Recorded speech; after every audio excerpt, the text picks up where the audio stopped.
Alright, so today we're fitting a 300 series camera relocation Loom kit. I've already halfway through fitting a rear bar, so I've got the car in a million pieces. If the bar is already been fitted and you're doing this later on, you will need to remove the bumper so you can get access to this grommet. Obviously, if you're fitting a rear bar at this stage, now's the time to do it while everything's apart. So step one is getting this trim off. This little piece, which is up in here, the clips are going uphill. So you start with a screwdriver under the bottom, pop the bottom out, pull him down, and you won't break any clips. These critters, which are in here, same deal, the clip's at the top. So you get your fingers in the top, squeeze that down, and it'll rotate and come out the hole. There's two of them. Then you just got to work your way around the outside of this one. Now this has only got your traditional clips in it. They are very, very, very well clipped in on these. So I like to start with my fingers around the edge and just work your way, do a lap. Some they just clip off super quick, some you got to do a whole lap, give it a bit of a jiggle and they'll unclip. Just take your time with it.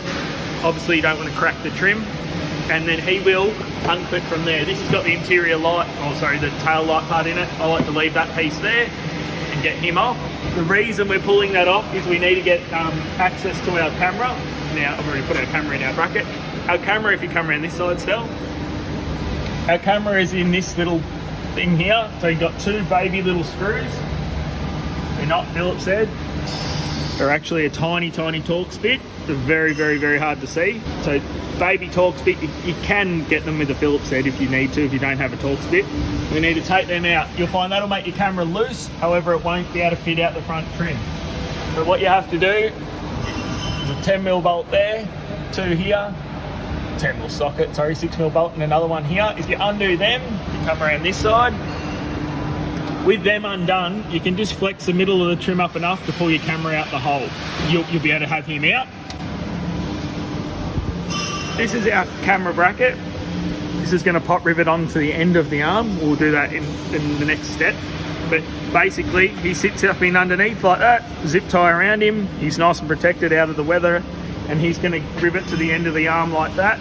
Or if you want to put it in a different spot, some people like to, put them up higher and remount them. The idea is back of the arm, two pop rivets, and that'll give you that nice downward direction. I'll cover that at the very end when the bar's fitted. From there, unclip this trim and pull the roof lining down a bit. Now, these being a firm roof lining, you've got to be quite gentle with them. I like to have a screwdriver, pull the pinch weld off, work your way down this trim. You pop him out like that. And then the top one, if you have a look, there's a white clip in here.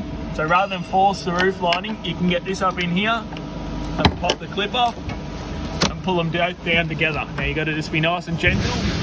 Now the plug we're after is that one. That plug, our Loom, he's got like a double adapter, so male, female. You're going to unplug him, plug our new Loom into it, and then plug the plug you took out of there up the other end of that. Very, very straightforward. And then there's also one coax plug which is next to it. It's very hard to see. I've got it. So this one is our double adapter, and then our coax one is right up in there. It's very hard to see, but it's a tiny little plug up in the distance. Very hard to see. And then we're going to pull the Loom down here. Going to pop this grommet that was here out. Feed our Loom down in here. You can pull this little access cover off on the inside, so you can get your hand inside of here and pull your Loom out of here. This grommet comes separate, so you're going to slide it up the Loom and put that over. I'll put some tape on there. I'm going to put some tubing on this when we're finished. Right, the next step is probably the hardest. This Loom here, make sure you got the battery disconnected before you do anything. So disconnect the battery, and we're going to chop him off. Obviously then you want to tape him up so he's all protected. Technically he's got no power in him, because when we put our thing up there, we're going to divert the power down to here. However, it's still nice to tape that up. So we're going to cut the plug off there, and we're going to join it. It's the only bit you have to do is solder it. It comes with the heat shrink, it comes with everything to join it to the end of here. So that plug was here, now we're putting it on the end of our Loom. In our instructions that are in with this, it's got very detailed picture. So we're going to have all the wires and the colour match to join that section on. This will be in the kit, so it's very straightforward. The rest of it's pretty self-explanatory. That's about the most critical part in the whole instructions. From there, obviously he will plug onto there. I like to, as soon as you've got to this part, plug this in, reconnect my battery, put a car in reverse, make sure everything's happy so that you haven't got it all back hidden if there is something that you've missed, and you can obviously problem solve it from there. At that point, we're going to make sure we tape and heat shrink everything up. So we're going to heat shrink our wires, then tape it, and then it comes with some corrugated tubing. I mean, a bit of a mess here to put on this loom the whole way up, and then we're going to P-clip it to the arm. We'll do that at the very end. So from here, I guess you sort of put it aside, put all your trims back on, and actually completely fit off the rear bar, leaving this bit just hanging out at the bottom. And then we'll come, once the bar's fitted, and finish this section. Now that we're all said and done and the bar's completely finished, we're going to route the wire out the bottom of there. You can choose to, if you go around the other side still. There is the factory sensor hole here. If you'd rather run it out of that grommet, by all means you can. Either, it doesn't matter. Most critically is that you put a little zip tie to the ball down here. It just stops it ever getting caught in the stopper.